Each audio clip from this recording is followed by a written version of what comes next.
Welcome to the Angie Creates podcast. I'm your host, Angie Wang.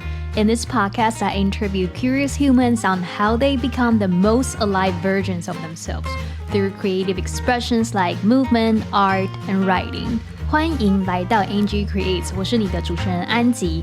在这个节目呢，我喜欢和来宾们聊聊关于数位游牧、写作、艺术和身体训练的不同主题，探索如何活出最精彩的人生。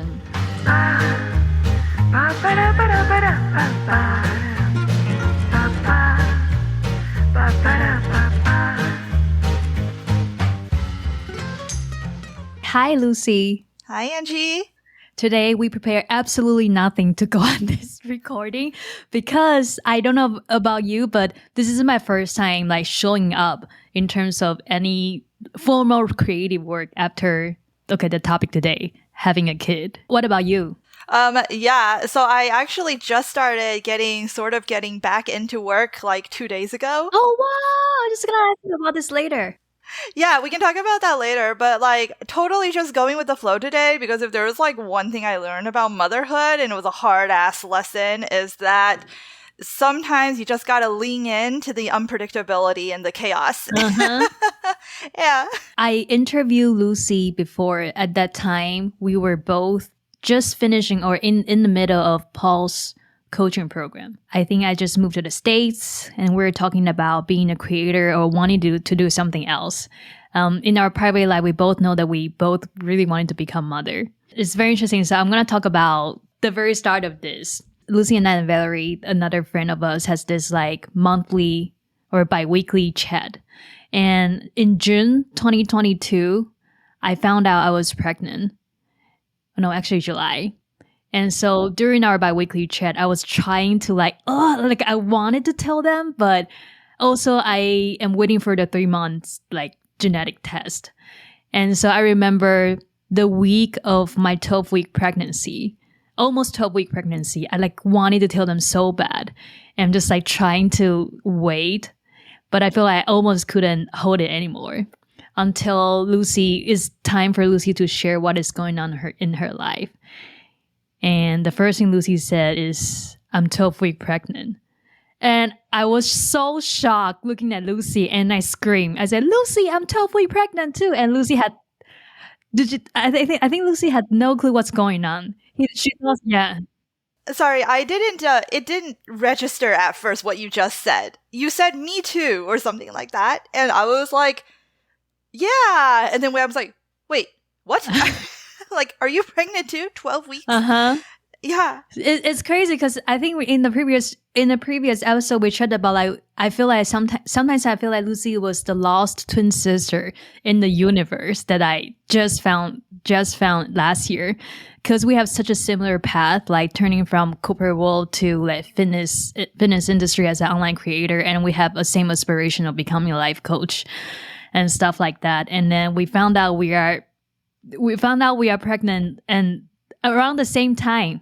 And also we found out we are pregnant on the same day too, which is very, very interesting. And I almost predicted that we are going to the delivery in the same day and our baby will look exactly the same, which didn't happen.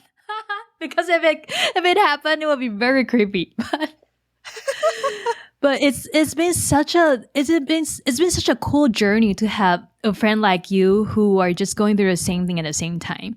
So today we're going to talk about what's our expectation versus reality in terms of pregnancy, delivery, postpartum, and motherhood in general, and our reflection on work. Sounds good. So, first of all, I wanted to know what was your expectation of pregnancy? Yeah, to be honest, I didn't really have too many expectations of pregnancy. I knew that the physical stuff that people say can happen, right? I knew that there could be morning sickness in the first trimester. Second trimester, it's usually not too bad. And then you start getting a bump. And then third trimester, you deal with physical symptoms like bloating and acid reflux and just being large, right? So I just knew the physical stuff. I didn't have any expectations really, to the emotional part, I think I had wanted to bond with my baby a little bit while I was pregnant. But I had no idea what that would look like, right? So I was like, I would like to bond, but I don't know. And I think like pregnancy was the first time I just kind of leaned in and just trusted that my body knows what it was going to do, and that I'd be able to cope. So that was kind of my expectation, is just that I kind of didn't have really. The one thing I really wanted to do was just like make sure I gain weight at a healthy rate, and that I was like treating my body well and eating healthy and still trying to get some kind of exercise in. Neither of those two things really happened. Like morning sickness, like hit me over the head. Like it was worse than how do I best explain this? It wasn't that bad because I wasn't like throwing up every single day. And I know that happens to some women, but it's just like this low grade car sickness. And I didn't realize like how much different it feels. Like I can take like really intense pain for a short time, but like this like long term, just low grade sickness was something that I wasn't ready for. And, it was a very interesting kind of experience, and I almost like dissociated from my body a couple of times, and it was really interesting because it made me like stop focusing too much on like other like external things for a while, and I kind of went into this nesting mode. And let's see, I also didn't like work out as much as I thought I would. And I did try to eat healthy, but then, the cravings came and I was like, okay. I think like the best thing was that or the thing that grounded me was just like, really just like, I wanted to connect with the baby inside of me, but I think I connected more with just my body as a whole. And I was just fascinated with all the things that it could do. I think I was like for a while, I was trying to like control how the physical part of my pregnancy went.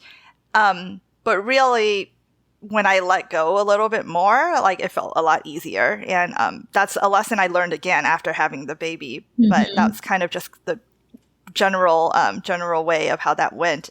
What about you? I think it's very interesting. When we were both pregnant, but we didn't know each other, we didn't know the other person is pregnant. We were sharing in our female accountability group, and I remember I was sharing that these days I try to learn how to manage my energy and work because my energy is really low. And I hear you say the same thing, and I was thinking to myself, it's interesting that we're both dealing with low energy. And then after you said you're pregnant, I was like, this makes so much more sense. It's fun. I think you know more about pregnancy than I do, actually, because in Taiwan, we have a very low birth rate. I knew probably less than 5 friends who were pregnant, even though I was like 30 something. And I was the second person among all my clan of family that got pregnant. So it's like the second kid in the whole, maybe like 30 something people family. And so I really know very little about pregnancy, and I know morning sickness. That's it. So when I went into pregnancy, I was really shocked by what it's really like. A lot of weird stuff that I just was never told before, like smelling the metallic taste in my mouth. Yeah. And oh my God, it feels like such a long time ago. I can barely remember. I know, right? When I was talking, I was like trying to remember all the things, and it does feel like a really long time ago. Even though it's just 3 months, our babies are. Mine just turned 3 months actually today, and I think yours is one week less than 3 months, right? Yeah, it's like two and a half. She's 10 or 11 weeks right now, so yeah, close. I thought going to okay, I'm just like jumping around right now, but I feel like going to motherhood will be like a smooth transition. Like gradually we'll realize we are mother. But I feel like there is such a sharp distinction. Like I feel like it's a previous life before I have my kid. Yeah. There's this book I haven't finished reading yet. I kind of just skimmed it a little bit. It's called To Have and to Hold, Motherhood, Marriage, and the Modern Dilemma. And what they were talking about is like, motherhood is almost like it's like a transformation process in a way where it's like your old identity kind of dies or, breaks off. And then you kind of have a new identity for a lot of women, maybe not all of them, but, and Yeah, that whole it's almost like you're changing, like you're rebirthing into a new identity, and that kind of did resonate with me. Mm-hmm. Yeah, and what you said earlier about the how pregnancy, like there were a lot of things that you didn't know, like you would get metallic taste in your mouth, or having really really vivid dreams. Mm-hmm. I think you told me about that, and I had that too, and just there's a lot of weird things that I had no idea was going to happen, and it did. And I remember just Googling it all. And I'm like, does this have to do with, like, is this a symptom of pregnancy? Is that a symptom of pregnancy? And Dr. Google will say everything is a symptom of pregnancy. So I was like, okay, I guess, anything can happen. Like my heart rate, I think, got faster, and my blood pressure got slower, and then got lower and then higher, and I don't know, it was kind of just all over the place, and apparently all of those is normal. Mm-hmm. And so what I was like, so basically everything abnormal is normal in pregnancy is what I ended up figuring out. Yeah, everyone. Yeah. We have a lot of shares. We have a lot of similarity in our pregnancy, but also a lot of differences. And so I think this is one thing that it's hard to keep people advice on or share experiences to. Like when I try to ask people, what is your delivery experiences? What is it like being a mother? When they are sharing their delivery experiences, I can imagine it, but I could not emotionally resonate with it until I really deliver my baby. I didn't know what it's like to like feel your baby's in the NICU. I didn't know what is it like when you want to push, but like you don't know how to and stuff like that. And so I feel this is the one thing that is so mysterious, but like we know it will happen to us eventually, but just so mysterious at the same time. Yeah, for sure. And when it's a first time, like for first time moms, if this is like your first pregnancy, it's really common, I think, to wonder, like, oh, like especially when you're near the delivery date, it's you may feel contractions, or you may feel something weird going on within you, and then everything you're thinking, oh, is it time now? And it's not. And then you feel something else, and you're like, oh, maybe that's time, and it's not. I think you and I both had false starts with our labor. Is that correct? Yeah. I think you had some of that. I definitely have a lot of Braxton Hicks. Yeah, that delivery day for me is a total shit show, which we can talk about later. But I just I wanted to take it back to the first time we shared about we were pregnant, and our immediate reflection about our relationship with work. And I remember at that time, the minute I found I was on my first freelance project, which I really like, and I feel so quote unquote ambitious about. But when I found out I was pregnant, really nothing matters anymore. Only me and my baby. And I remember you described the same thing, similar things. Yes. Thank you for bringing that up. I almost forgot about that. Yeah, it was very interesting that as early as the first trimester, when I was going through that morning sickness, and that was when I kind of just stopped caring. Like I already started to kind of stop caring about work. And when I say stop caring, I don't mean like I stopped caring about my work. Like I didn't care anymore, but it was more like that was no longer like the top priority in my life, like clearly no longer. Right. And, actually a better way to phrase it is that before I became pregnant, my work felt very high stakes to me. Like if I mess up or I disappointed a client or something like that, to me, that felt like a big failure or something. Like I was afraid to disappoint people. After I was pregnant, it was like all I care about is bringing this baby to term and trying to keep my body as healthy as possible while therefore keeping the baby as healthy as possible. And I didn't, like, if I disappointed a customer or something like that to me no longer felt like it had any stakes, really. It's like I was okay with being a little bit more blunt, sometimes in my coaching or my email. I was okay not meeting deadlines all the time. I was okay with not overpromising. Oh, I totally stopped overpromising. I was just like, nope, can't do this. What was really fascinating was that I think I actually became more productive because I stopped overpromising. I stopped trying to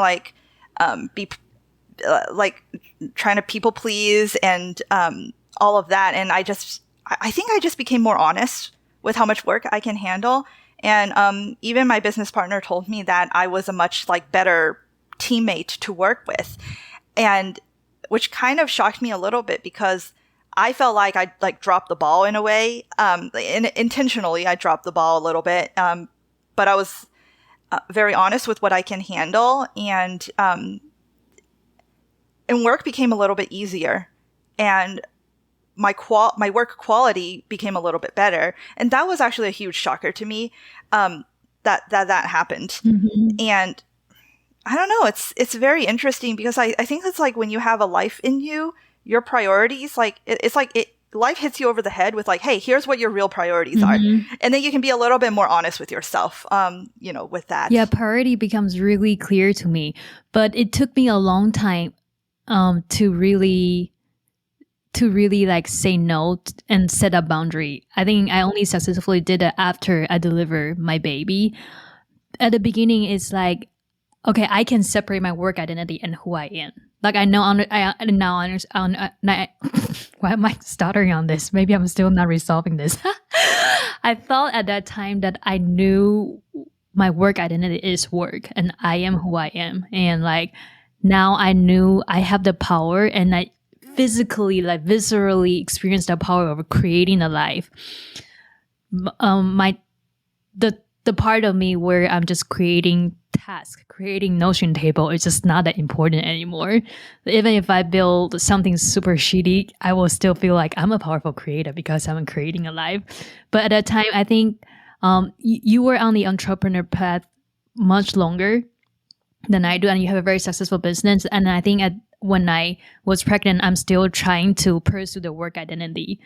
And I still placed a lot weight on wanting to be successful in a default pathy term.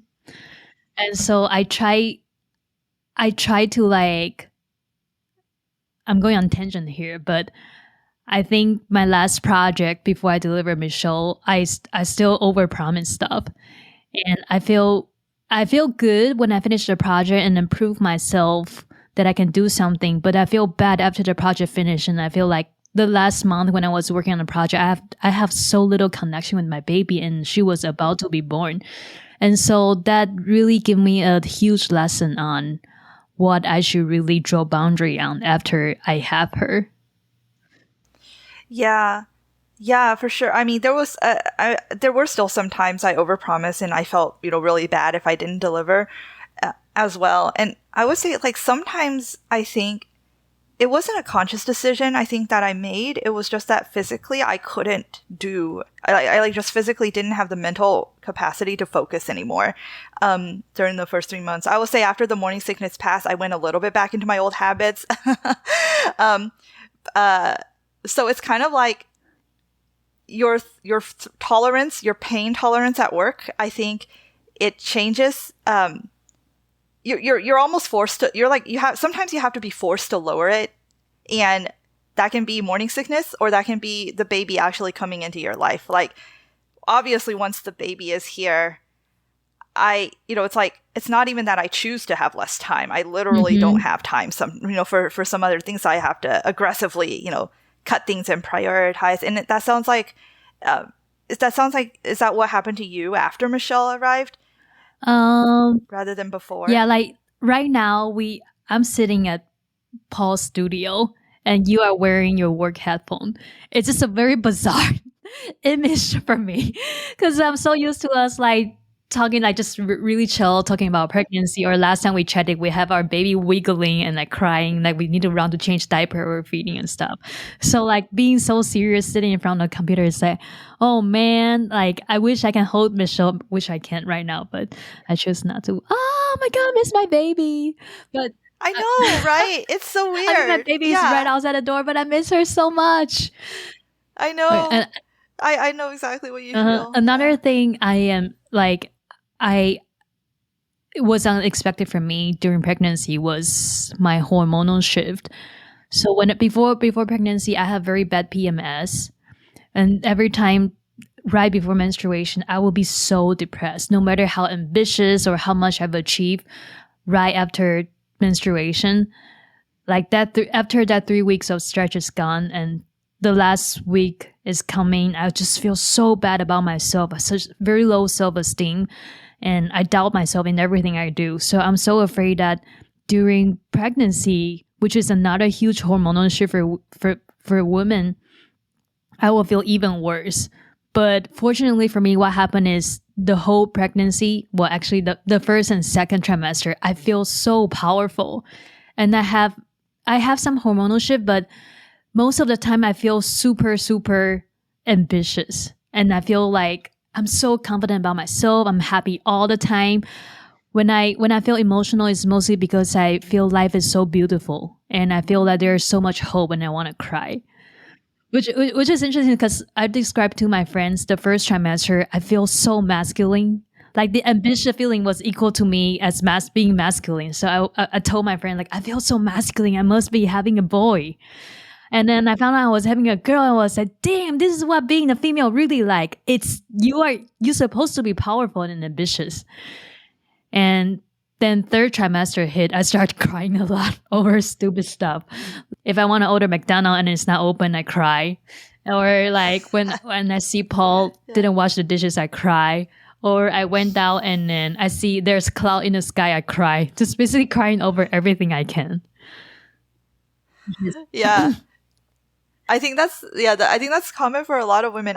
But I think everyone's pregnancy is so different. I think, well, actually, I think we would need to ask my husband whether or not I got more or less emotional, because I personally thought I did not get that emotional. But then, like, one time we were talking to friends and I was like, no, I don't think I get more emotional.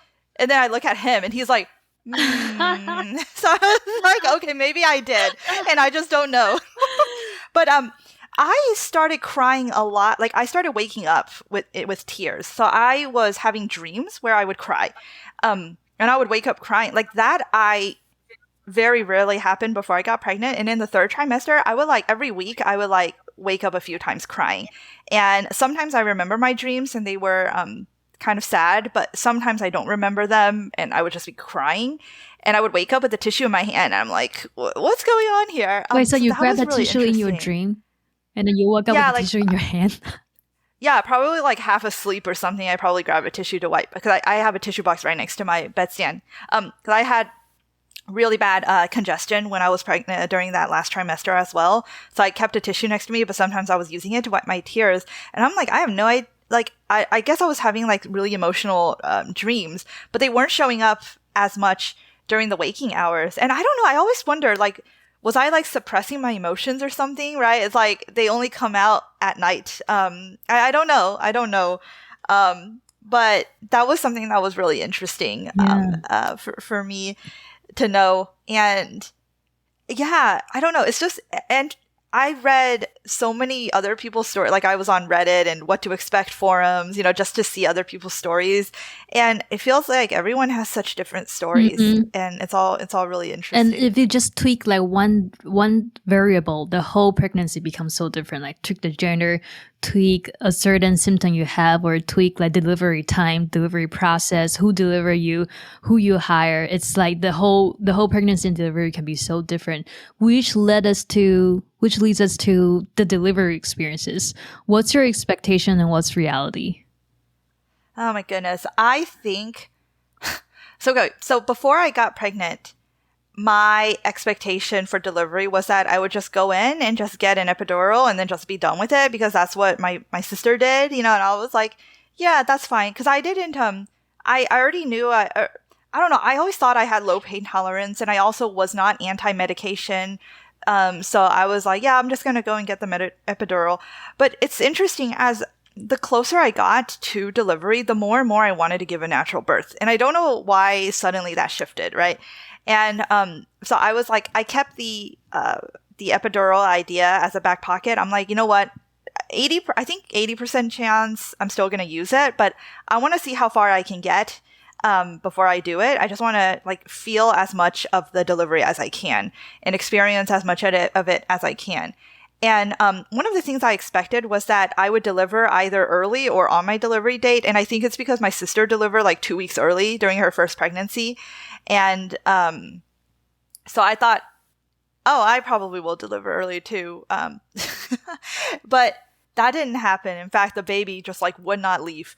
Um, and I was like, in that last week, I was getting like these like fake contractions, like on and off, and I was just like getting mentally. It was just such a psychological, just like breaking me in a way. It was just like trolling. Like I felt like my body was trolling me. Right?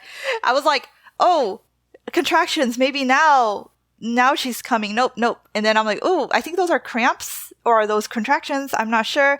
That went like on and off for a freaking entire week. And then finally my midwife just offered, she offered an induction. At this point I was 41 weeks. So she was like perfectly okay to get an induction if you want. And I think like after a few days I did get an induction. And that process, I didn't do enough. I didn't do any research, I think, really leading up to that. So I was like, oh, I guess they'll just give me some hormones and then start the process. But it's not really that simple. I think like they did like 2 membrane sweeps on me first. And then they were like, okay, we'll just do a formal induction. And then like I was going to get some hormones, but then they told me that my cervix wasn't dilated enough. So like, to give birth, your cervix needs to like open, right? And so they actually inserted a Foley balloon into the cervix, which is literally like a balloon that just expands to try to dilate your cervix. So I had that inside of me for 24 hours, and it was really uncomfortable. And finally, when I did, make it in, the next day, I did go in, and then they gave me the hormones to help start contractions, and contractions did start, but but it wasn't progressing still, right? And so I was just like, what in the world? This baby does not want to come out. And finally they manually broke my water, and then the contractions went from like a 2 to like a 10, like really, really quickly. And then I got the taste of, I was like, I really want a taste of what, what it's really like. And I use like all the pain management tools in my toolbox, and wow, like, yeah, it's like, I think I blocked the pain from my memory now. It's like, I can't describe what it's like, but I can tell you that, all the other women, all the other mothers are right in saying that it is the worst pain that I've ever felt in my entire life. And I was like, by the time I think like, I was like, it was like really bad contractions for about 5 hours. And then they checked my cervix and they were like, oh, you dilated 1 more centimeter. In those 5 hours of pain, I dilated 1 more centimeter. And I think that broke my spirit. And I was just like, okay, no, we're getting the epidural now. Like, I'm not like only like 1 centimeter. Like, are you kidding me? Like, and then once I got the epidural, I was able to relax. And then like, I dilated all the way within like, the next like 3 or 4 hours. But I got what I asked for. I was like, I want to have a full range of experience. Like, I want to experience, all of the delivery, right? So I got a very full range of experiences, from induction to the, first of all, the fake contractions, and then the induction process, and then like the really full stuff, and then and then the epidural, and pushing was, oh my God, that was also very interesting because my epidural started wearing off when I had to push, which actually was a good thing because before it wore off, I had no idea how to push. And I was pushing for 2 hours with like almost no progress. And once the epidural started wearing off, then I could feel where to push. And then that last hour was a lot easier. Side note, it feels a lot like pooping, which I did not expect at all. And so that was kind of the whole thing. Yeah. That I can, continue, but I can add on the pooping part later. No, that I think that's it. I didn't actually poop, but a lot of people do poop. I did not poop, but I thought I'm I the one pooped that pooped. I was. So You did poop? Okay, that's funny. Yeah. So I remember when we were doing our pregnancy chat every month, we were just like, I don't know, I feel like I might get an epidural, but we'll see. We were both like debating, and for me, it's the opposite. Before I got pregnant, I always have this like bubbly imagination that I want to have a home birth, water birth, and then people like using singing bowl and chanting for me while the baby just arrived in a glow of light and then there's a rainbow in the sky. But when I got pregnant, I immediately feel like I'm going to have hospital birth. It's like my risk tolerance becomes so low that I just don't want anything to happen. And Plus, we both read Emily Oster. What is it's called Expecting Better. And then in the data she researched, I think 1/3 or more than 1/3 of home birth is ended up in hospital.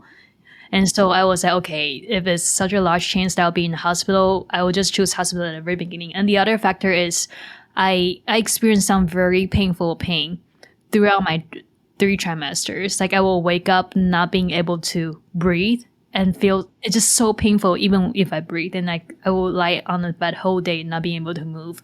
And that scared the hell out of me. So I was like, I'm going to do hospital birth for sure. But still, I don't know if I'm going to get epidural. Because I'm also feel like, for some reason, I always had this wrong expectation that I will be exempt from all the symptoms described in the book, which I experienced almost every symptom. And whenever I experienced, I was like, "What the hell, even me? Like, I worked out. Why me?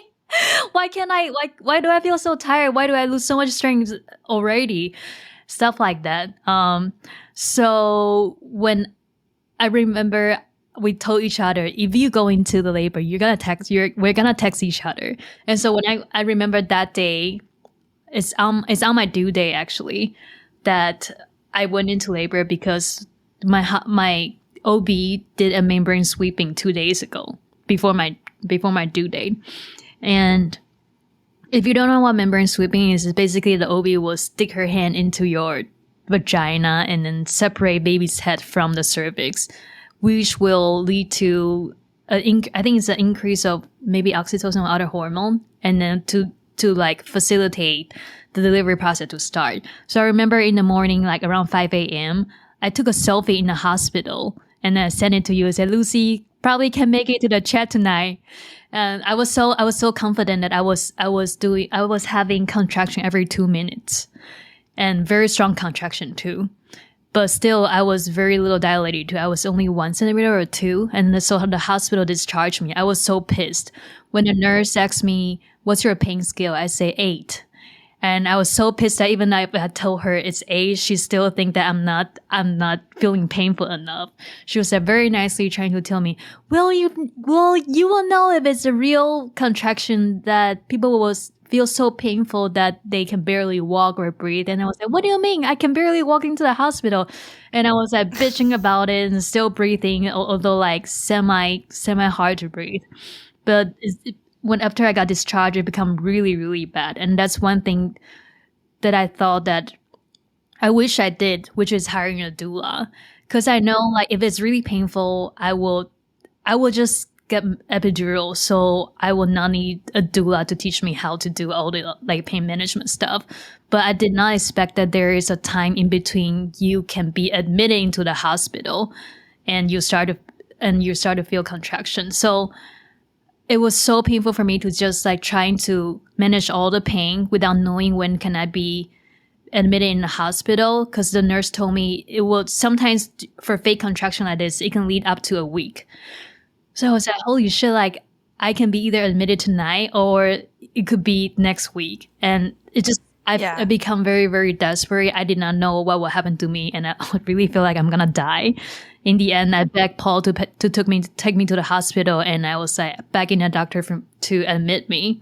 And I also started really dilating faster after they gave me painkiller through IV. And that's what finally enabled me to dilate it into 3 centimeter and let the hospital admit me. But even with that, I still, I brought lavender essence oil and aroma diffuser, and I have a birthing playlist with all the like Tibetan sound music and like the very spiritual like meditation playlist. And I know I'm choosing the hospital birth, but I still imagine, I don't know why, like in my imagination, there is still people doing the singing bowl and chanting for me, which I didn't, I never thought to hire those people. I don't know why I still have those imagination. And so I was holding on to that imagination so tight that when my hospital birth turned out to be a very normal medicalized birth, I was so disappointed and mad about it. And so I think I'm still in the reconciliation process of the delivery. But in the end, I just want to say, like, I'm still just grateful that I don't have a complicated I don't have any complication, and my baby was born very healthy. That's like all I can ask for. Yeah, I'm sorry that they turned you away when you were in so much pain. I think every hospital is different. That seems a little, I don't know, that seems a little odd to me. Yeah, I think it's because You would think, yeah, go yeah, on. no, sorry. It's because my hospital was full on that day. That makes sense. Mine was too. I think that's why they sent me home with the Foley balloon inside of What? They me. sent you home with okay, I didn't Oh I yeah, thought they sent me home oh with my that. god. And I had like this catheter coming out of my vagina with like blood still dripping out of it. I was like shoving like tampons into the catheter to stop the blood. I called them. I was like, "Is this supposed to be bleeding?" And they're like, "Oh, if it's just a little bit, Oh just my like put a god. tampon in it." And I was like, "Okay, I'll DIY it at home." Yeah, my parents were really pissed off when they saw I came back with a catheter coming out. They were like, "Your hospital doesn't just keep you there," and I was like, "No, I think they're full." And they were saying I don't need to be there. Yeah. But it would have been nice if I could be there though. But that's okay. Did you I don't know. Yeah, everyone's just giving babies during this time. I guess maybe I don't know why. Yeah, I delivered my baby in the noon, and Yeah. before that there were 10 babies being delivered in the hospital Oh my already god. that morning. Oh Wait, so did yeah. you hire a doula? I thought you had a doula. I did hire a doula, and she was really, really great. Like during those 5 hours where I was like in, like the contractions felt really bad. She, like, used every single tool like in her toolbox, and it was actually really awesome. Like it was painful, but I felt like I got a wide range of experience. Like we tried the bath, we tried the like she brushed me all over, like holding comb, like using the exercise ball for some massage and rolling around. I mean, there's a lot of different pain management stuff, and it was all like kind of cool. Um, um, and I think it was nice to just kind of, but before I went into the pregnancy, we had a very in-depth discussion about my preferences and what I expected from the pregnancy and all of that. So basically I outsourced a lot of that to her. Like, for instance, if I wanted singing bowls and, and incense and things like that in my, during my delivery, I would just tell her that, and she will prepare the bowls and the Oh, whatever. so And, nice. she'll prepare the playlist, and then she'll like play them and stuff. And in fact, she did prepare some scents for me. I told her what my favorite scents were. We didn't do the playlist because I ended up not wanting it. I was like, nope, I just didn't want it.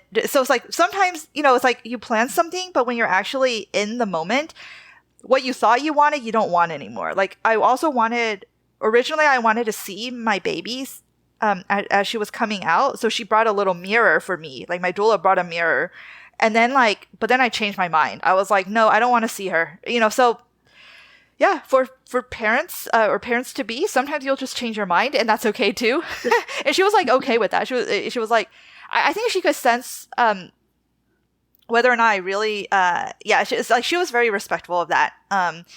And let's see, we also had like a safe word for when I wanted an epidural, because sometimes when you're in pain, you'll just start reflexively saying things like, I can't take it anymore, I can't take it, but that doesn't necessarily mean you actually want the medication. So we had a safe word, which was cotton candy. So like if I say cotton candy, that means I really want it. Yeah.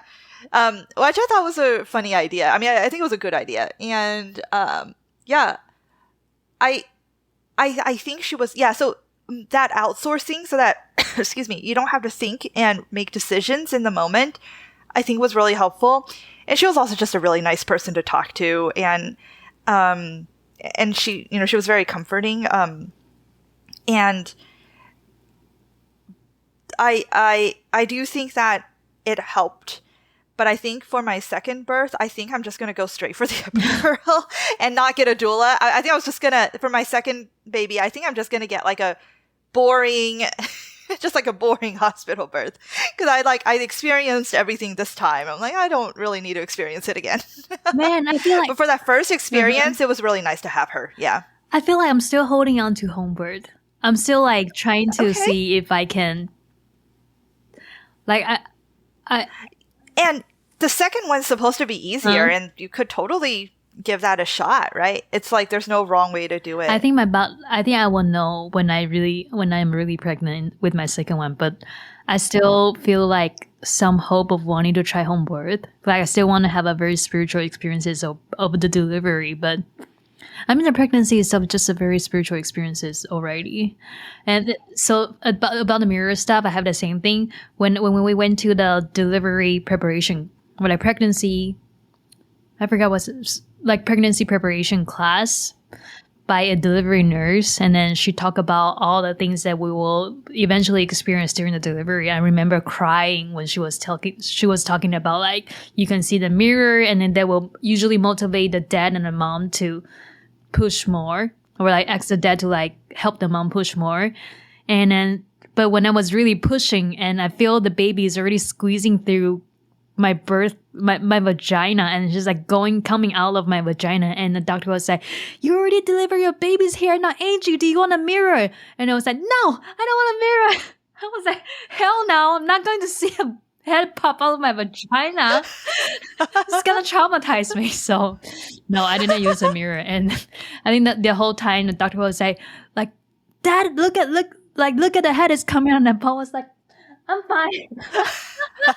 But I have to say that Paul was such a stable force for me during the whole process, and I think it's because I was so emotional and being in such a fear and painful mode during my contraction.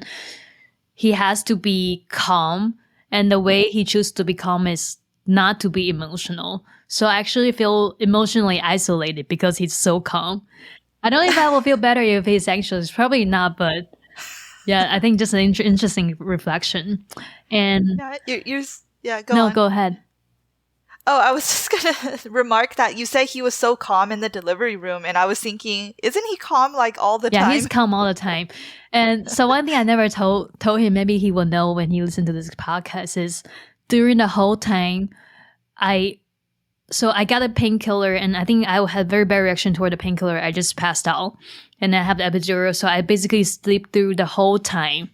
I was very, very drowsy, and I can barely think. I sleep through the whole time until the nurse told me to start to push.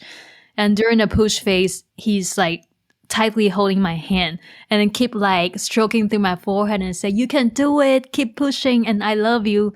And I know like the egg is so loving, but I remember because I barely have any strength to talk. I just think to myself like, stop it, it's so annoying. Stop Just let talking me to me. Yeah. Stop talking to me. Oh my god, it's so funny. Okay, let's talk about postpartum. Yeah. Yeah. Would you like to go first?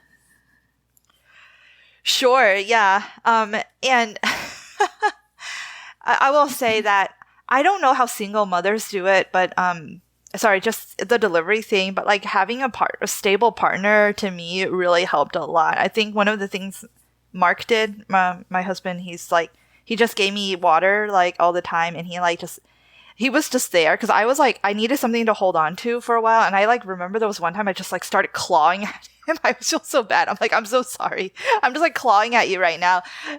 But he just stood there. He was like, no, claw all you want. It's okay. And then, yeah, I think the thing is he kept trying to give me water because I was like getting dehydrated, and I got really annoyed by that. And I was like, I just drank water. It's like, but you know, in retrospect, I was like having that just stable support system was really helpful. Postpartum wise, yeah, same here. You know, that first after you deliver the baby, it's like at least for me, I like got a huge surge of adrenaline, I think, and I was just like so excited to see her, and I couldn't really sleep. Right? They were telling me like, okay, sleep, try to get some sleep. And I had a hard time doing that, especially since it was like in the hospital, there was like, you know, still lights everywhere. Even if you turn all the lights off, like there's still brightness leaking through. And the nurses would come in every once in a while to check my temperature and the baby's temperature. I also had to get up every 3 hours to feed her. And she would take like over an hour to eat anything, right? Because babies don't. That was one of the surprising things. It's like babies don't know how to eat. like, and they can take like weeks to figure out how to eat, apparently, right? So I'm like, how am I supposed to sleep if it takes over an hour to feed her, and like, and then I have to feed her in like 30 minutes again afterwards, right? It was kind of like difficult to do that, and but I was like okay for a while because I was like so excited about the baby, and I started like looking up on my phone baby stuff, and Mark at that point was kept trying to tell me to go to sleep because, you know, I'm gonna get sleep deprived, and I got and I was like, I knew I should, but kind of, you know, I was still like really energized on adrenaline. When we got home, that's when I felt I really felt the effects of sleep deprivation. And that first week was like one of the hardest weeks the hardest week. I would say the hardest week of my life. Mark and I were both so sleep deprived, and Emily, like, first of all, she still didn't really know how to drink, breastfeed, and she was getting really hungry, and my supply was very low. So she had trouble latching, and my milk supply, I found out later, was just very low. Like at the hospital, they were like telling me, "Oh, she's okay." Like, you know, like she's still making poopy and wet diapers, which means she's getting enough. But like when she's on your breast, you can't see how much milk, or, you know, colostrum, which is like the stuff before the milk. So you can't tell how much she's getting. And I had a sneaking suspicion she was probably not getting enough, but it wasn't until we went to the pediatrician that same week that they told us that Emily dropped 10%, and she was already born 6 pounds, which was kind of in the lower percentiles. And so she told us to just start supplementing with formula. And when we supplemented with formula, finally she slept like well. Like that first couple of days, she was like not really sleeping. She was screaming all the time. She was screaming at my breasts, and like the latch, when she did latch, it was painful because she wasn't doing it right. And Mark and I were so sleep deprived, like we both started hallucinating. Like he was hallucinating like baby crying when there was no baby crying, and I was like hallucinating like motion. It was so weird. Like I would close my eyes to try to, and when I lie down and close my eyes, I felt the entire world just rocking back and forth. It was like I was in an earthquake. Yeah, it was so weird. And I mean, I was like, wait, is there an earthquake happening right now? But I was like, nope, it's just me. And yeah, that was kind of that was really rough. But we went, but you know, I think that's just kind of what happens with a lot of new parents. And my mom was there to help, so that was good. Although that was a whole other thing. I had like a hard time receiving help, I think. Like I wanted to be the one to do it because I'm like, a mother should know how to, you know, take care of her baby. So when my mom tried to help, I was kind of like, I only let her help a little bit, but I was, and then I asked for the baby back. I'm like, no, okay, then now let me do it again. But it took a while for me to let go and just let my mom help more so that I can get well rested enough that I can start, you know, doing more of the work. Because because at that state, in those early days, I was really in no like psychological condition, I think, to really, really help my baby. Like I was just getting frustrated. She was getting frustrated. It was like it was clown town. But but it quickly got better after the second week. And, you know, we get ups and downs still, but nothing was as chaotic as that first week. Yeah. What about you? First 2 weeks is definitely crazy. I remember hearing about baby blue from my cousin. But I thought baby blue is a one-day thing for some reason. So that led to one point I want to say, like, I wish we have more postpartum education as much as we do for a delivery or pregnancy education. We focus so much on the safety of a baby, and we know about postpartum depression, but in general, I feel like the mental health of moms post-pregnancy is so under. We don't have enough education for that. Or at least I wasn't exposed to information like that. And so I was so I wouldn't say the first 2 weeks was the worst week of my life, but it's definitely the worst week of the past 2 years. I was so enjoying my pregnancy. I had such an intimate connection with my baby whenever we were in a shower or when I woke up in the middle of the night and I feel her kicks, that I was very, very shocked by how little connection I had with her immediately after she was born. And I remember hearing other women describe the joy they have after the doctor handed them their baby, and I feel nothing. And I feel so much shame about feeling nothing. I feel like, am I a bad mother that I don't feel any joy? I only feel exhaustion and relief that the baby is finally out. And I even feel the emotion of anger, a lot of angers during the first 3 days and then throughout the first 2 weeks, especially when baby is crying. Like, of course I love her. Of course, like, I'm finally that I can see this life that I've been imagining what it looks like for the past 10 months. But I have this unnameable surge of anger all the time.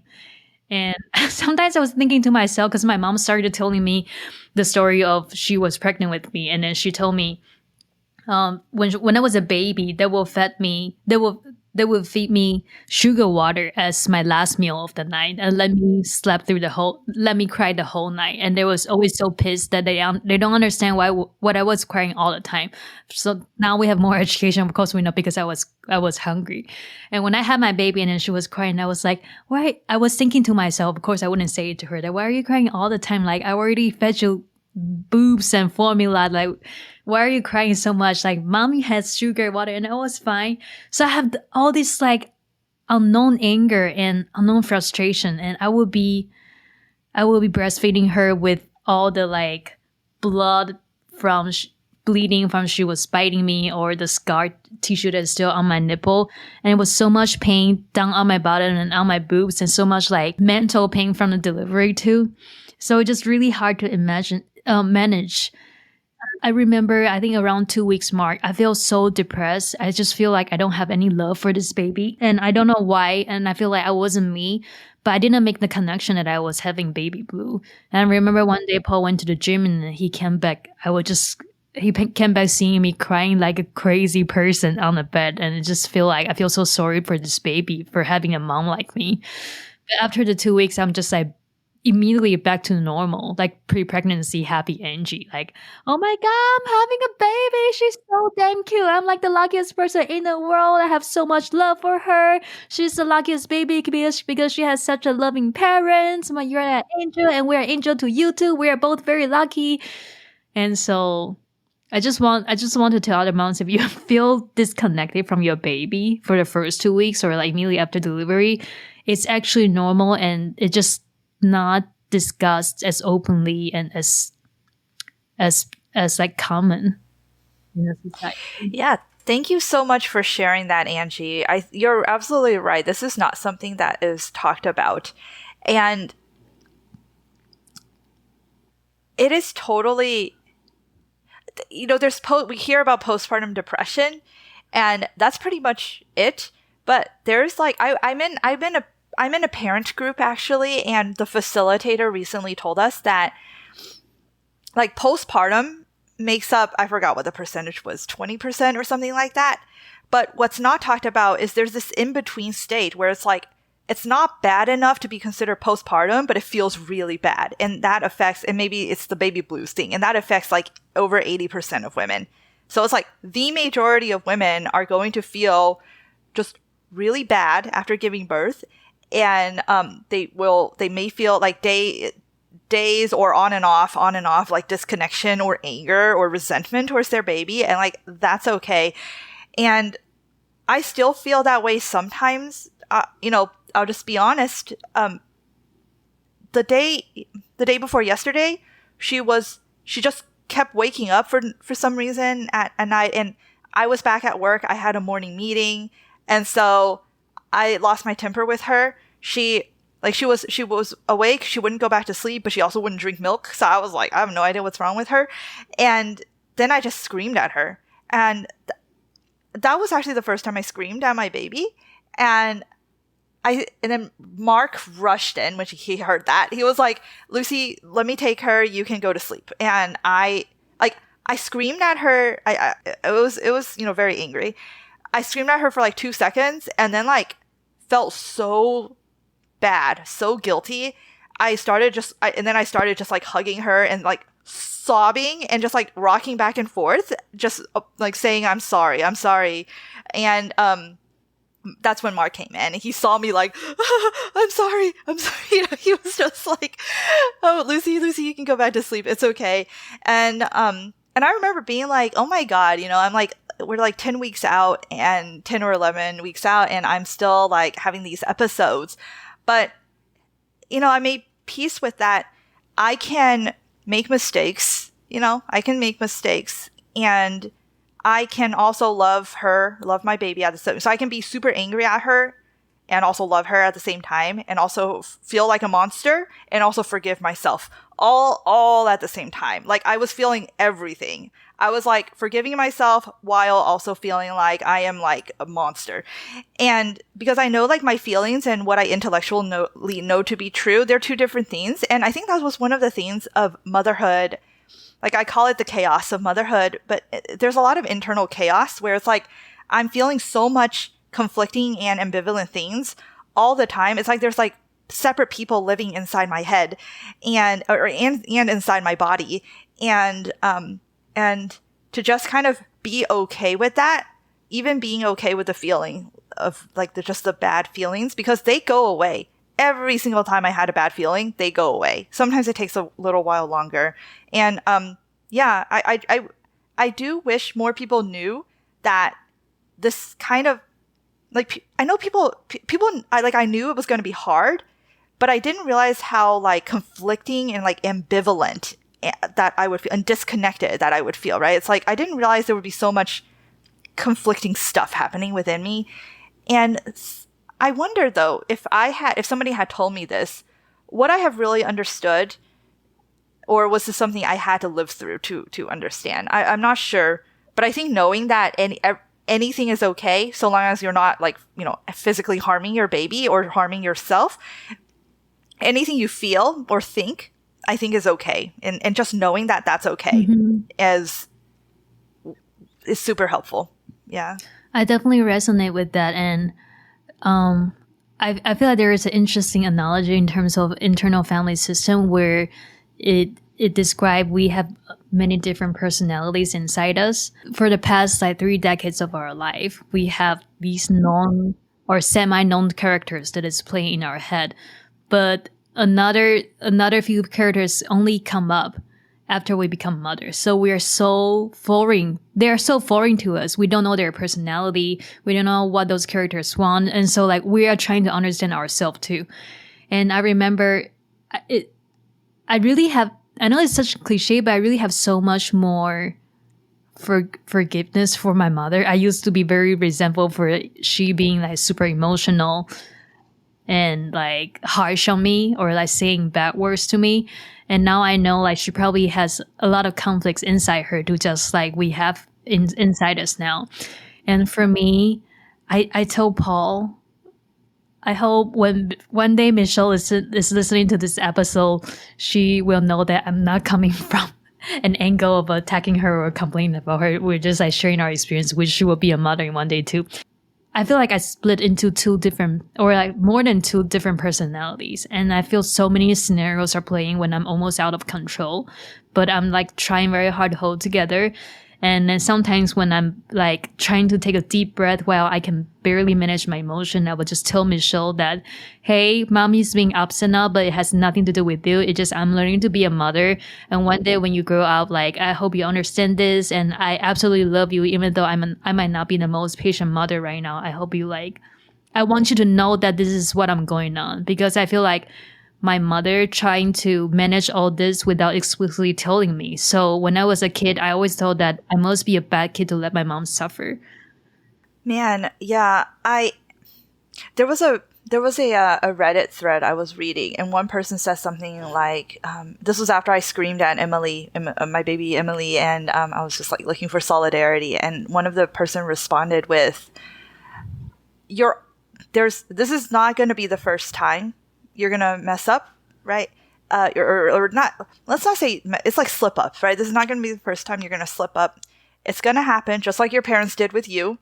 And the best thing you can do is model what to do after the fact, right? I mean, she's a baby now, so she doesn't care. But it's like, when you are angry at your child, think of that as an opportunity to, model what to do afterwards, so that they know that, hey, mommy gets angry too, and it's okay. It would be worse if you bottled up your feelings, right? So if you get angry, then go back and apologize and explain, like, mommy got angry at you, and I'm sorry. Sometimes, I got angry because blah, blah, blah. I don't know how you would explain it, but I remember it being something like that, and it completely reframed anger for me, from like something to be ashamed of to something that is just a very human experience. That doesn't mean it's like, just, okay, then just scream at your kid all the time because you're teaching them a lesson. Like, no, I don't, that's not what that means. But when you do lose your cool, like when it's natural that you lose your cool, it can be a learning experience. And what you said about, like really forgiving our parents, right? For not being the perfect parents, because there's no such thing. Yeah, that totally resonates with me. I'm sure there's going to be way more times in the future where I'm just going to slip up and feel like a terrible mother. And at the same time, I'm going to just have to like forgive myself, forgive my parents. I think when I forgive, it's like, it's almost like they're a part of me, right? It's the whole internal family system, right? You're talking about like the way your parents treat you, that gets encoded in a way in your subconscious as like a character of you. And when I forgive myself for slipping up as a parent, I forgive them. I don't know which way the causality goes. Maybe I forgive them first and then I forgive myself. But it's like we forgive I forgive every part, right? Every connected part. And that's been super fascinating. And yeah. The other thing you said, I really, it really hit me hard when you said that something about how you felt like you weren't being a good daughter or something when your parents, or it's like when they get, I will mad. blame myself as a kid for being so much suffering to my parents. Yeah. Like that does resonate with me a lot. And I hope Emily doesn't feel that way, but who knows, it's like something that's kind of, I hope she wouldn't, but we'll see. But that is something that I have thought about too. Actually, even when I was pregnant, I did a lot of, I spent quite a few time, even before I got pregnant, when I knew I was going to get pregnant, I spent a lot of time and energy on my inner work, on like inner child work and healing, childhood wounds and like, relationship with my parents. And I had to do a lot of forgiveness practice even back then. But anyway, a lot of inner child work, especially because one of the things I feared was that I was going to have a daughter or even a son. But I think I especially feared if I had a daughter that she was going to end up like me. And when I say like me, I don't mean I meant internally, because at the time when I decided I really want kids, like I came to terms that I really want to be a mother, I realized that I was in denial for many years. And part of the reason I was in denial was because I was afraid that I had low self-esteem at that time. And I was afraid that if I had a child, especially a daughter, that she was going to end up like me with low self-esteem. And I didn't want that. And so I realized that I had to work on that and heal that part. So anyway, I did a lot of inner child work before that. The work's not done, I would say. I don't know if it's ever going to truly be done. I would say like 80% resolved, but it still shows up. And I'm still learning to work through it. It's just we're learning to work through it with practice now. Now I have a real baby to practice on rather than just journaling prompts. But it's been teaching me a lot. Like I think motherhood has taught me a lot in terms of, you mentioned masculine energy, and I would say like to me masculine energy means like structure and like direction and control, and feminine energy is more of that kind of surrender, go with the flow, just like be in the present and just okay with everything. I had to really work on balancing both of them because, you know, when you have a baby, you have to give them some structure, and yet you cannot control everything. In fact, I think parents who, I don't know if this is true or not, but anecdotally, I think parents who try to control everything tend to have a worse time than parents who don't, but I don't know. That's just anecdotally. And at least in my experience, that has been the case for me. So I'm like really trying to balance those two things. So like balancing the masculine and feminine energies within me as I relate to my baby. That's like one of the biggest learnings I have that I'm still working on. And the second one is just forgiveness. I think like having a baby has been a huge practice in forgiveness. I have to like forgive like every single day. Forgive myself, forgive her, forgive my parents, forgive, you know, whoever has ever influenced my beliefs, right? I'm like, forgive you, forgive you, forgive you. It's pretty, it's a pretty interesting experience. Like, no inner work that I've done where it's like journaling and meditation and all that compares to the inner work I'm doing right now with just like interfacing with this baby. 100% agree.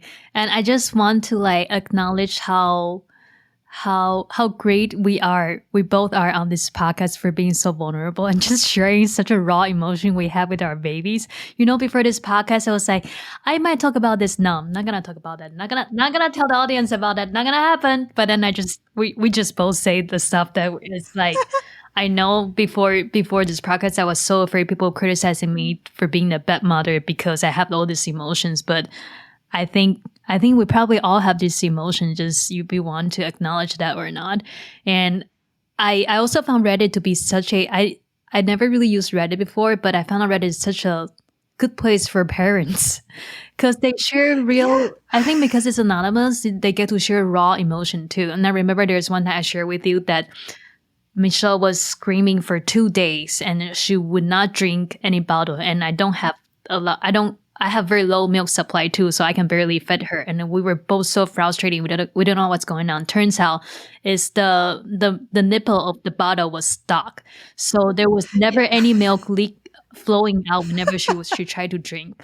So it's such a logistic thing, right? You just, okay, if it's me, I have a water bottle, the water bottle's stuck, then I just fix it. There's no guilt applied to it. But when you search why bottle's nipple is stuck, and then parents also had this other parents who also had this problem described in such a detail of how guilty they are in starving their kids and think of themselves as bad parents just because the nipple was stuck. And I feel like everything we do is not just the act itself because it's related to another human being. Everything has so much stake and so much emotion involved. So it's really like a huge growth challenge and learning opportunity for us. And I think my strategy now is to narrate every thoughts I have out loud to Michelle, so she would not have to, although she doesn't understand anything, but she would not have to guess what I was thinking, and instead just know that it was not her fault that I was feeling this way and that way. I think one thing that is interesting about us is that we both went through so much inner work, and the fact that we know internal family system make us even more aware of what our action can have an impact on our kid. And so whenever, for example, like if she was screaming at 3 a.m. at night and I didn't pick her up immediately, instead of going straight to the refrigerator to take a bottle back to the room, I went to the restroom to pee. And I would imagine Michelle has a personality called Mommy Goes to Pee. She hates me. She doesn't give me a bottle. That part of her was forming in her internal family system.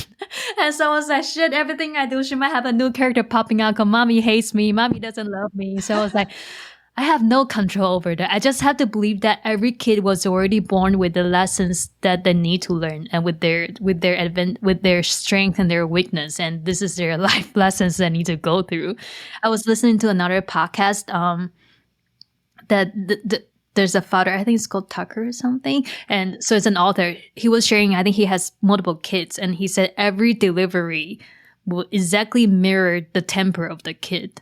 So if the kid grew out to be has very strong temper and get angry all the time, the delivery itself is very dramatic too. But if the kid grew out to be very chill and relaxed, the delivery is very easy too.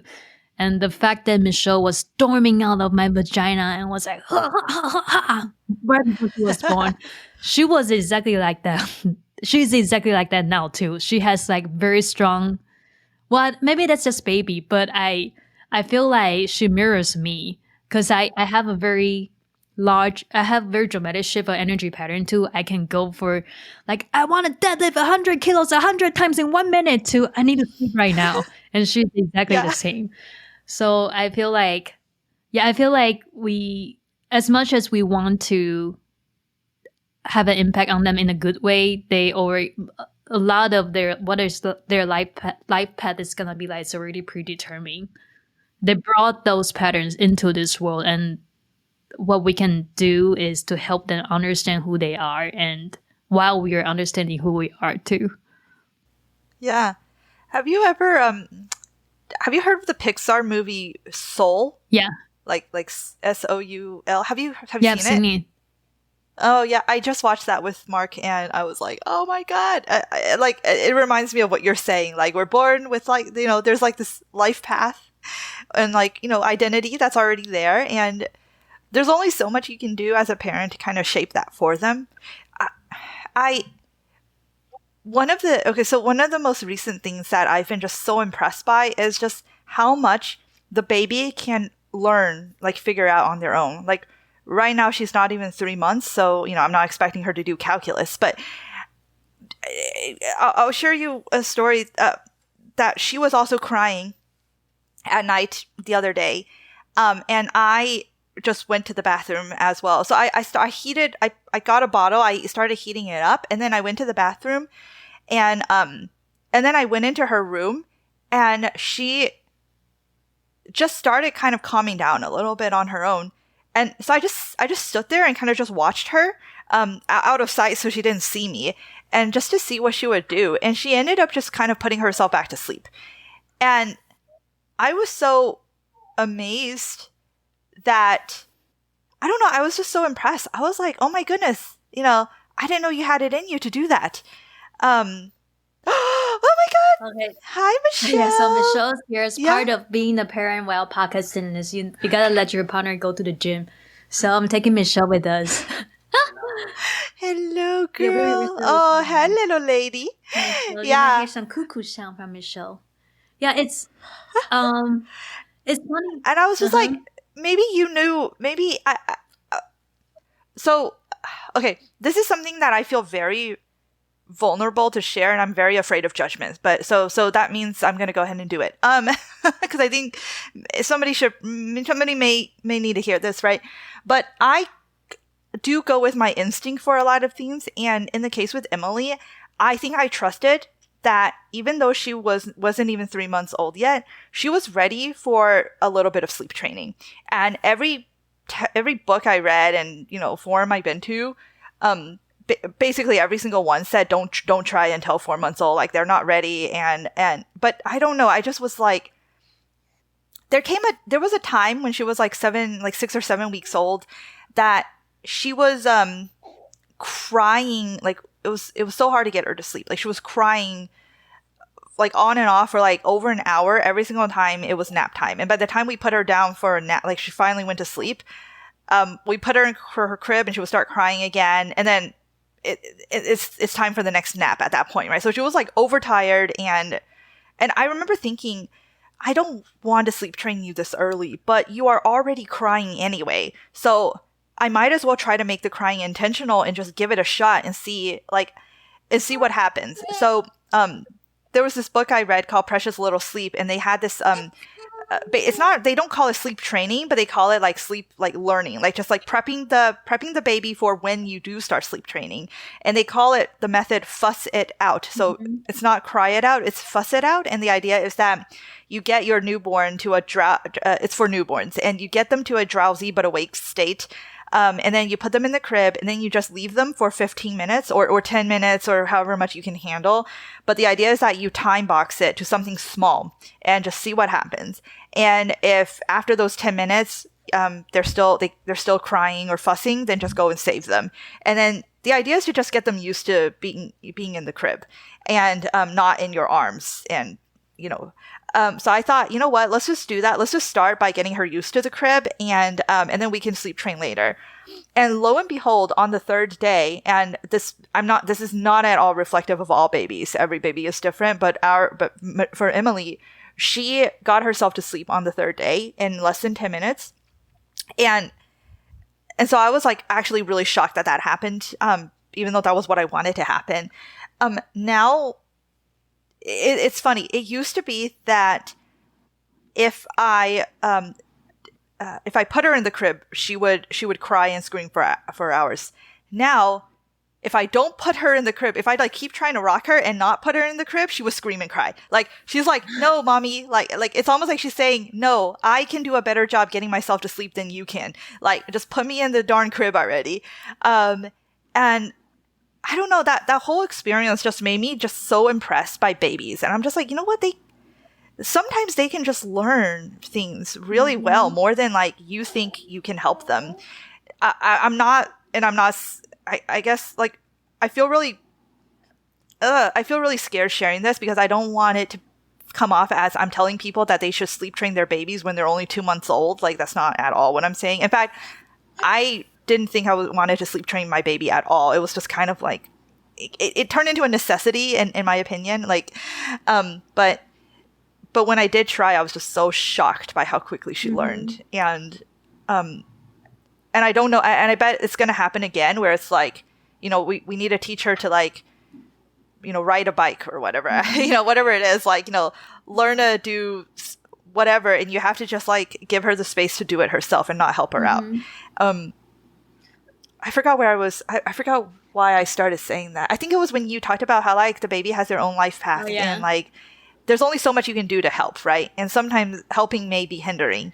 Thank you. So I don't know. Thank you so much for sharing this. I understand it's a very vulnerable thing to share about sleep training, because I was so shocked by how easy, like how many wars parents like to go on in terms of everything, in terms of parenting. So, for example, like the way I calm Michelle down is now it's like I'm literally holding my phone and turn on the selfie mode so she can stare at herself in the phone instead of going on that. I believe this is not the best for parenting too, but you do what you gotta do. And you do what you gotta do. Yeah. That's smart, I think, actually. Yeah, I think she's terrified. So in psychoanalysis, there is a theory that when baby first see themselves in the mirror, there is a split of identity. Either they are prepared and then they can grow into their full identity, like their full I, the capital I, or they have identity crisis. They have existential crisis. And so every time I let her see herself in the mirror or on the phone, I always be like, is she ready yet? I don't know. But so I grew up in Taiwan, and it's a country where, so we have a culture that we believe in karma and past life and stuff.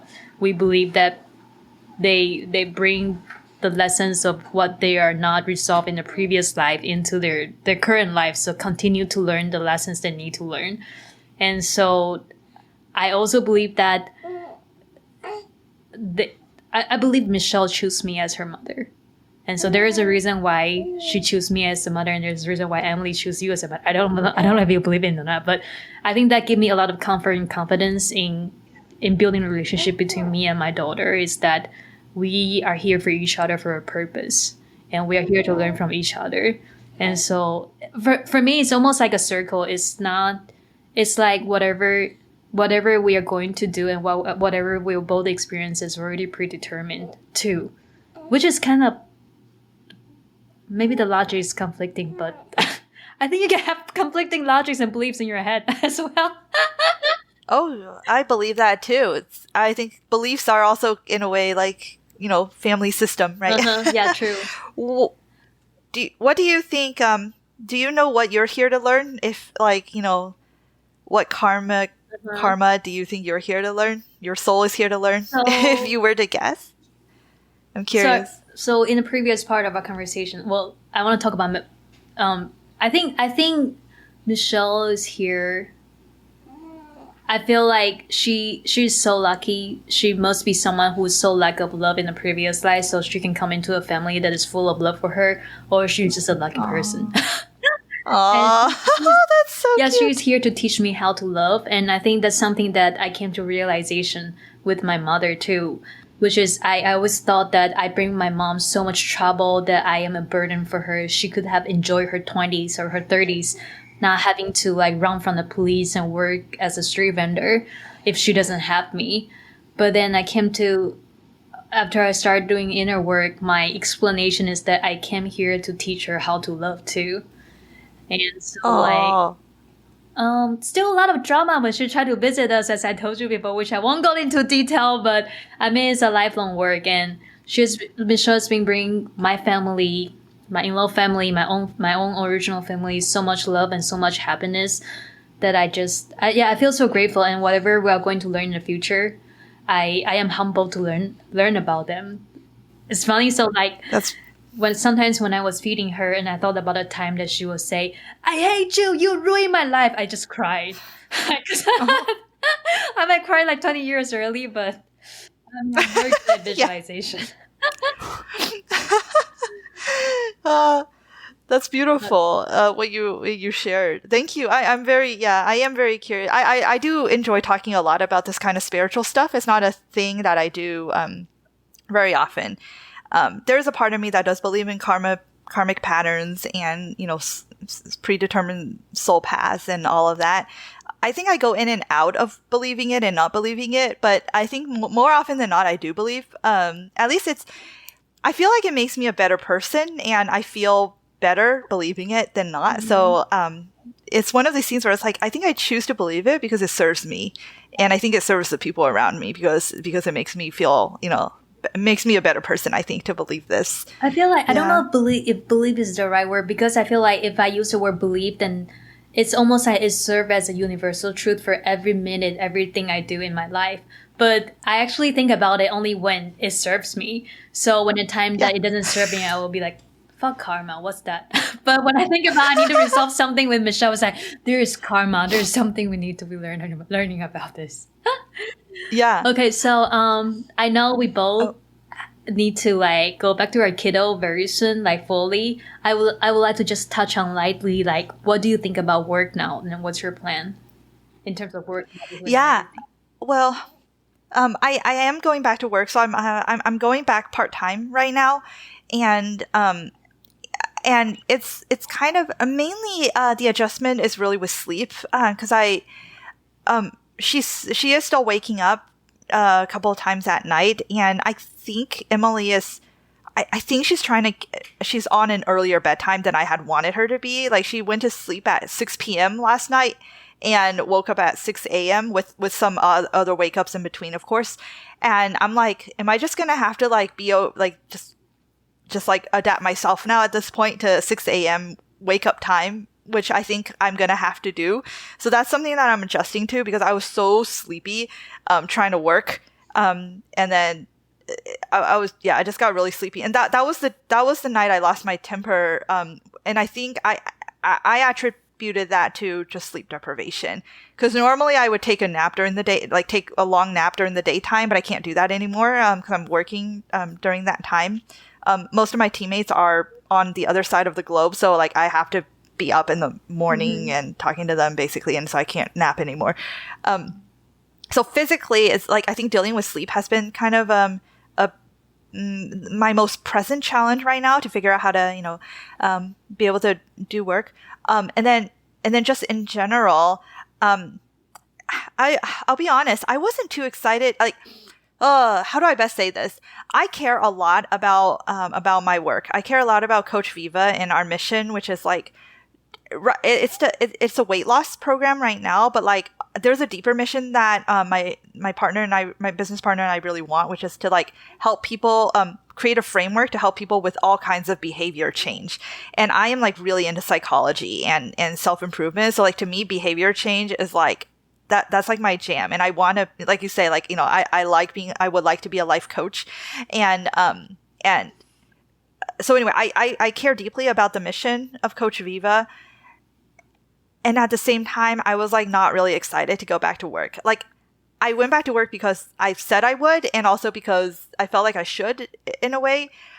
There is a sense that I don't want to be so disconnected that I like am not a part of it. Like I always want to be a part of it. So there's maybe a FOMO that's driving it a little bit. So there is a little bit of that, but to be honest, but if I had, I had in my way, I would be spending as much time with Emily as I can. So that's why I'm coming back part time, and I'm trying to see, how I can balance that out. When I am working, though, I will say when I am working, I do enjoy it. So it's like when I think about working, I'm like, oh, I don't really want to do that. I'd rather spend time with Emily. Even just watching her sleep, I'm just like, oh my God, you're so beautiful. But then once I get into the groove of working, I actually do enjoy it. So, so it's kind of that I'm thinking like I'm still transitioning back into work mode right now. But definitely there is kind of, I feel like there's two different personalities. There's like work Lucy, like boss babe Lucy, and then there's like the mother Lucy. And they are kind of, they haven't fully merged, I think, yet. They're kind of just like switching places. And I'm curious to see how that if and how that changes as things progress. There is a part of the work mode Lucy is excited though to be back and having some part in the direction of Viva again. Like I do, like every once in a while when I was on maternity leave, I was checking Slack and just seeing how my team is doing, and there was a part of me that's like, ooh, I want to be involved in this, but I don't know. Oh my God, this is such a hard thing to talk about. It's like even as I'm talking about it, I'm so conflicted. I'm like, I do like this, but I really like this, but I like this, but I really like this. It is really hard to talk about. Your work part, Lucy, attracting to work, and your motherhood part, Lucy, attracting to Emily.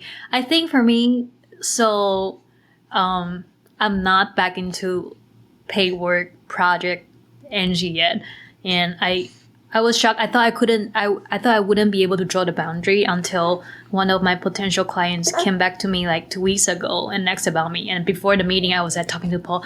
What should I say? Can I really say that I need to wait for 6 months? I don't know what to do, but I find myself confidently just say, sorry, gotta wait. Like I just feel like I'm not back yet. So that's a good thing. But at the same time, I do have a lot of FOMOs too in terms of creative project.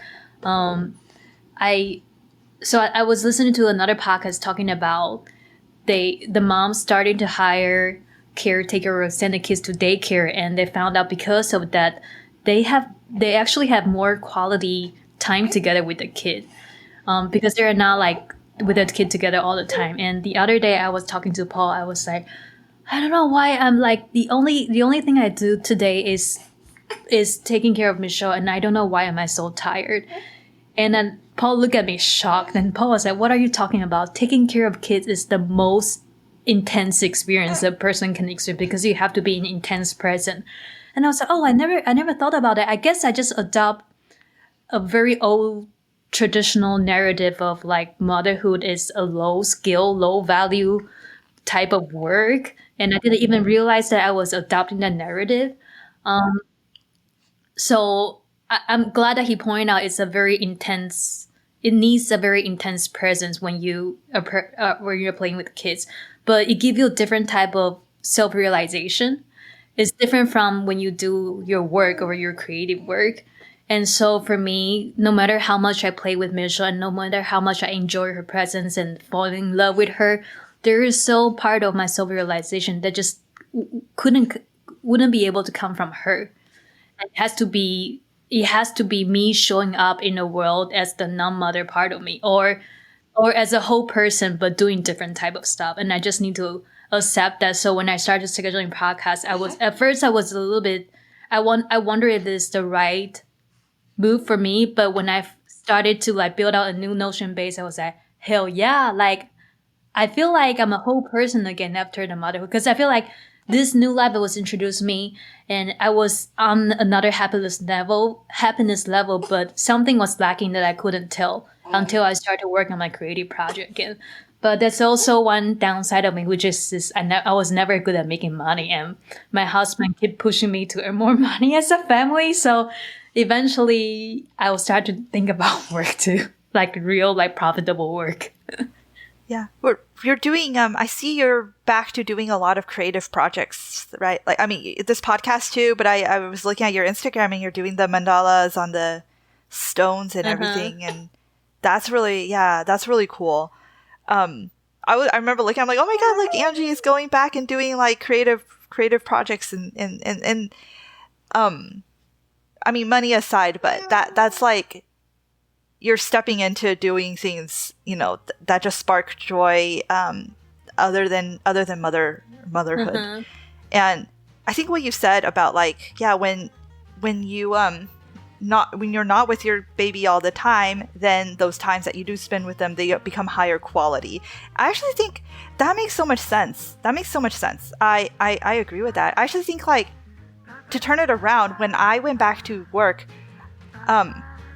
I do feel like the time I spend spend on my work nowadays, I do enjoy it more than I did before, because I only have like 4 hours, and I like, during those 4 hours, I really use them. Like, I'm not just dicking around on the internet like I used to, which I would procrastinate. But when it's like, no, I only have these 2 hours, or like these 2 to 4 hours right now, and I have to work. I am not procrastinating. I'm like there, and then I am in the flow when I do that, which is why I say it's really hard thinking about, like, when I think about it, I'm like, oh, I don't really want to do it, but once I do it, I'm like really, really into it.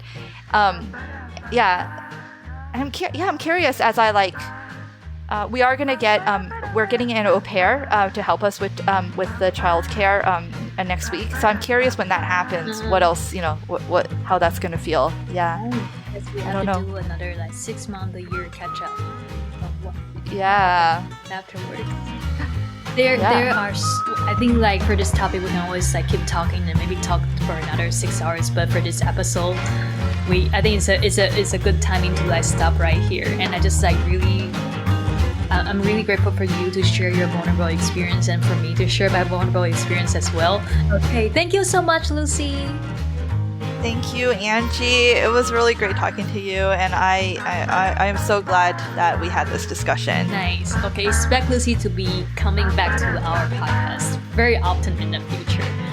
Okay, bye guys. Bye.